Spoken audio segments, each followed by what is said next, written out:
Hello world, Shelly here, and it's time for your Friday Foundation Fix, where you can get your fix of foundation reviews in between foundation fests. And today we're hanging out in the nosebleed prices. We are going to check out the Tom Ford Traceless Foundation Stick. Retails for $87. That gets you 15 grams of product, and this comes in 29 different shades. I've got the shade 0.4 Rose.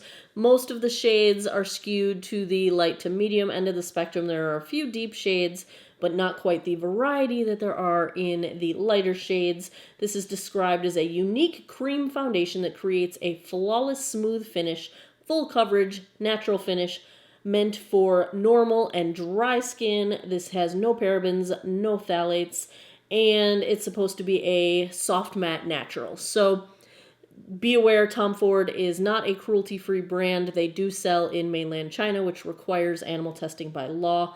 This is getting 4.4 out of 5 stars on Sephora's website with 110 reviews so far. And when they say that this is a unique formula, I was looking through the ingredients, which oddly are not on Sephora's website. You have to read them off the packaging, or at least that's what I did. And there's no added fragrance in this foundation stick, but I also don't see any silicones listed. It has what appears to me to be quite a few hydrating ingredients or moisturizing ingredients, and there's some interesting stuff in here, some root extracts, caffeine, a fruit extract. So it might be a unique formula, not like anything that I've looked at recently when investigating ingredients. We have typical stick packaging. You know, it's mildly underwhelming. You know, it's just a stick. So, you know, for your $87, I mean, it's pretty. It's pretty, whatever. But for $87, I feel like it should be like bedazzled with diamonds or something like that, but it's not. So let's start by swatching and take a look at this one swatched against a few others in my collection. Let's check some swatches. First up is today's foundation, the Tom Ford Traceless Stick Foundation in shade 0.4 Rose. Second, I've got the Hourglass Vanish Stick in Alabaster. Third up is the Estee Lauder Double Wear Stay in Place in 1C1 Cool Bone. Fourth, I've got MAC Studio Fix Fluid in shade NW10. And last up, I've got the YSL All Hours Foundation in shade BR10. I've already cleansed, moisturized, and sunscreened my face. We are dealing with 44 years old, some sun damage that I like to cover up, some smile lines, forehead lines, larger pores around my cheeks. Since we're being all bougie today, I decided to prime with my Bobbi Brown Vitamin Enriched Face Base. I love this stuff. It's very expensive, but the time of year, I have normal to dry skin. I'm still slightly on the dry side of the fence until we get a little more humidity in the air every day, and so pretty dry, easily dehydrated, but I'm inching toward normal, so I'm not super dry right now. I have primed with just the pore areas of my face, the Strivectin Line Blurfector, and got my pore and my line areas covered with that. I will start out on the sponge side with a damp Real Techniques Miracle Complexion Sponge.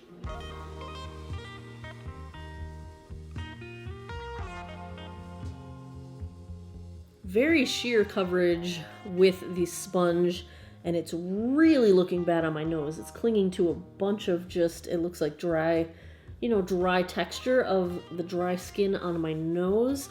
I have a feeling, as is true with most stick foundations and my skin, they don't like a sponge very much. Let's try the brush side, and we may have to go back over the sponge side. For the brush side, I've got my Artis Oval 7 today.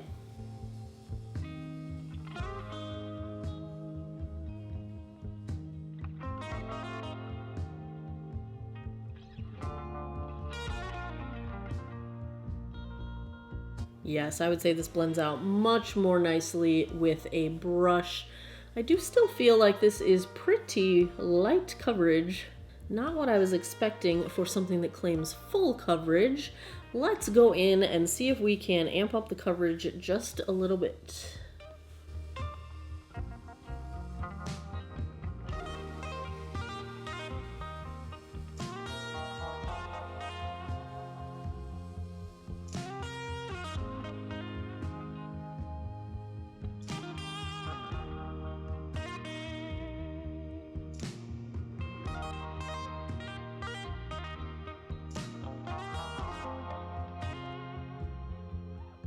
I feel like this does build up fairly well. It is a very creamy but not thick consistency, so it does blend out quite easily, which is nice. It is, however, clinging to any place where I've got some, you know, almost flaking skin that hasn't flaked yet but is in the process of being exfoliated. So on my cheeks here and on my nose a little bit, but in the areas otherwise it is fairly smoothing to texture. It looks a little bit better on the non-textured side of my face, so you can kind of see a little bit of the texture of my skin coming through on the textured side, but it's not enhancing pores. I would say it's doing a nice job at maintaining the blur of pores, and it doesn't seem to be enhancing any kind of micro wrinkles or anything like that. I'm not seeing any settling into lines really at this point. So far, so good. I wish my nose looked a little bit better. It's getting a little bit of polka dot pores on my nose, but starting out, we are in an okay place. Let's check the time. It is 1:05. Let me put the rest of my face on. I'll be right back. Okay, no trouble blending concealer into this foundation at all. Everything went just fine. I did end up setting it lightly with the Charlotte Tilbury Airbrush Flawless Finish Powder because the foundation, even after about 10 minutes of giving it some time to set down, still stayed a little bit tacky, so I didn't want to worry about having trouble blending powders on top. And so I set it. It took well to setting. I have to say I'm not in love with the fact that this foundation is definitely clinging to dry skin. So if you have any areas of skin that are, you know, where, you know how you almost can see peelies that haven't peeled yet right before, you know, when you're exfoliating and it's before the actual exfoliation has happened and it's, your skin is just ready to let go of that skin. It's not flaking, but it's just visible. It's clinging to that texture of the visible outlines of those patches of skin, which I have a little bit on my cheek here and I've got a little bit between my eyebrows, and it's not really bad. You know, I don't think you can see it at a conversational distance, even at a distance in my magnifying mirror, unless I'm like getting up in here and looking. It's not visible, but it's there. So at this price point, that's a little bit frustrating. I will say, however, it feels very hydrating at this point. I feel like my skin does not feel tight at all. It feels very comfortable, very lightweight feeling, very nice feeling to it. I think the color match is good. We'll see how it looks outside, but that's the one thing for dry skin that I'm a little worried about. It is settling a little bit into my chin line here at the deepest of my lines, but the rest of my lines, no settling, nothing unexpected going on. So we'll see. It's a very expensive foundation, so I have very high expectations. On the rest of my face, I actually have a video that you guys will see. I don't know if it'll go up before or after this one. I'm pre-filming everything for while I am away in Ireland doing the study abroad. So I've got the Fenty Beauty, the, what is the shade? In the Sun bronzer on today. My highlights and blush are from the Benefit Cheek Leaders palette. My eyes are a combination of the Too Faced Natural Lust palette and the Smith & Colt Glitter Baby eyeshadow. And my lip is the NYX Slip Tease in Hotel Dreams. So I think that is everything. I will be back in a bit with a daylight check-in. Then I'll come back at the end of the night, give you guys my final thoughts. Hey guys, daylight check-in here. Let's check the time. It is 6:35, so we're about 5.5 hours in at this point. I'm noticing a little bit of product wear off of my chin, but otherwise everything seems pretty well intact. I haven't had a super close-up look to see how it looks up close. Maybe you can tell in the camera here. I think the color match is fine. Pretty good, I would say. And that is where we are at about halfway through the day. It still feels very comfortable. My skin does not feel dry at all. I think at a distance it looks fine from glimpses I've caught in the mirror. So that's where we're at. I'll be back tonight, give you guys my final thoughts. Ooh, some sun. Here's your full sunlight.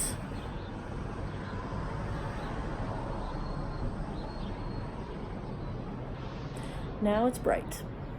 Woo. 11:44 p.m. That puts us at just about 10.5 hours. Let's check out and see how the Tom Ford Traceless Foundation Stick held up. Not so great, you guys. I would say comfort level, very good. Feels good, feels lightweight, feels hydrating, does not feel drying. That's good. On the downside, it's broken up pretty much everywhere. Let's take a look. My chin has very little coverage left. The area around my mouth has some product kind of gunking up. My nose either has no product left or the product that was there has turned into polka dot pores. My blush, bronzer, highlight are still fairly well intact, and the product is no longer clinging so much to dry skin. I feel like as it warmed up to my skin, that might have decreased a little bit, which is good. Forehead looks okay, but overall, there's just not a whole lot of product left, and what is left is kind of bunching up and cracking and separating and going into pores, and that's just not a good look. You know, at this price point, I hate to say at this price point, I expect more, but I do. I mean, that's just the reality of it. If I'm spending $80+ on a foundation, I want it to look really nice. It doesn't have to be perfect. I, to this day, have not found the perfect foundation. I have some good favorites, but I just don't think this, it's only, you know, we're not even at 11 hours yet. You know, if I'm paying this kind of money, I want 12 hours of wear. I want it to degrade gracefully and not in a very patchwork kind of a way. So let's get all this together. Dry skin, on one hand, it's very comfortable, seems to be hydrating. On the other hand, if you have any flaking or peeling skin, it's going to accentuate that a lot, at least for the first half of the day when you're wearing it. Maybe it will calm down over time, maybe not. It did seem to sort of mesh together with my skin over time, so I don't see those flakes anymore, but it didn't start out that way. So it's like iffy for dry skin. For maturing skin, I would say it didn't really settle into my smile lines or my forehead lines. It settled a little bit into my chin line, but overall it doesn't settle too badly. I think texture and pore blurring could be better, so depending how much of that you've got to deal with, you know, I don't think this wasn't the magic ooh-ah kind of a finish on, especially on the textured side of my face. I don't think the wear time is exceptional. I would call it just average. I think it is a pretty foundation. I think because I spent so much money on it, I'm going to try to make it work a little bit better and see if I can get things to work nicely with a different combination of primers or, you know, maybe a different, you know, use some setting spray. I don't know. I will experiment. I will keep you posted. I have every time I have a foundation that doesn't perform as well as I would like it to, I wear it at least 2 more times. And you may notice that there aren't many foundation follow-up videos because I've never had a foundation perform better in follow-up testing such that the grade would change. And that's just how it's been. So if I had to give a grade to the Tom Ford Traceless Foundation, which is not traceless on my face, it is traceable everywhere at the 10-hour mark in the evening, I'm going to go C+. I think it has the potential to be pretty. I think for dry skin, if you don't have flaking, it could be really nice. If you do have flaking skin, it could cause issues. But it's not a drying formula. It's a nice hydrating formula for maturing skin. I think you've got some pros and some cons. So I'm going to put it in the average range. I'm going to give it a C+ because I do think it's a pretty finish for most of the day. I really like how it blended out. It's very comfortable feeling. But we'll see if we can get it any higher than that. We're going to go C+ for the day. That is where we're at with the Tom Ford Traceless Stick Foundation on dry and maturing skin specifically. There you have it. Another foundation fix is in the books. Let me know what you guys would like to see next. I have a bin of things that I purchased over the Ulta Ebates cashback thing, and then the Sephora sale. I've got the Skin Feels Good is in that bin. I've got a new CoverGirl. It's not new, but it's the repackaged Ageless, the Olay one. You guys have been asking me to review that for a long time, and I've wanted to. Now that I'm so enamored with CoverGirl, I'm going to do that one in there. Iborian, is that the name? I picked up one that I've never heard of before. It was a CC cream, I think. I had a bunch of stuff in that bin. Let me know what you guys would like to see. If I don't already have it, I will try to get my hands on it. If I do have it, I will put them in the what's coming next for next week. So, let me know what you want to see. Let me know what you've been enjoying. If you haven't seen my spreadsheet, go to Foundation Fest. That's wrong. Go to geekoutofwater.com. Click the Foundation Fest link. I have a ranked, sortable, searchable spreadsheet of all of my foundation reviews. Give me a week or so to get this one added onto the spreadsheet. I don't like to put spoilers out there ahead of time, so I will put it up after the video has gone live. But you can search, you can compare, you can see the rankings, you can see what my favorites are. You can type in all different things: hydrating, blurring, smoothing, vegan, cruelty-free, SPF. Whatever you want to search for, you can search for it, and you'll see them all ranked top to bottom in that list. As always, thanks a lot for taking some time out of your day to geek out over makeup with me. Come back every Monday, Wednesday, Friday, 9 p.m. Eastern Time for new videos. I hope you all have an awesome day or night wherever you are in the world. Take care of each other. Bye-bye.